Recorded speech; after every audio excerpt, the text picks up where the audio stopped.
নমস্কাৰ অসম চৰকাৰৰ স্কুল শিক্ষা বিভাগৰ ফালৰ পৰা দুদিনৰ কাৰণে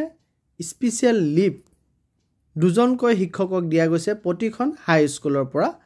প্ৰতিখন হাই স্কুলৰে দুজনকৈ শিক্ষকক 12 ডিসেম্বৰ আৰু 13 ডিসেম্বৰ তাৰিখে স্পেচিয়েল লিভ দিয়া গৈছে গ্ৰান্ট কৰা গৈছে স্কুল শিক্ষা বিভাগৰ ফালৰ পৰা যাতে তেওঁলোকে অসমৰ বজালী জিলাৰ বাগমুৰা উচ্চতৰ মাধ্যমিক বিদ্যালয়ত অনুষ্ঠিত হ'বলগীয়া অসম হাই স্কুল শিক্ষক সন্থাৰ 45 সংখ্যক বাৰ্ষিক অধিৱেশনত অংশগ্ৰহণ কৰিব পাৰে গতিকে মই পুনৰ কৈছো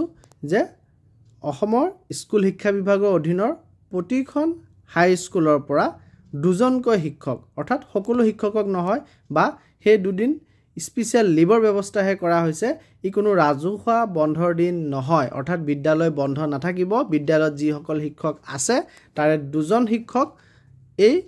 এনুৱেল কনভেনচনত অংশগ্ৰহণ কৰিবলৈ সুবিধা কৰি দিছে আৰু তেওঁলোকক স্পেচিয়েল লিভ গ্ৰান্ট কৰিছে 12 আৰু 13 ডিসেম্বৰ তাৰিখে ধন্যবাদ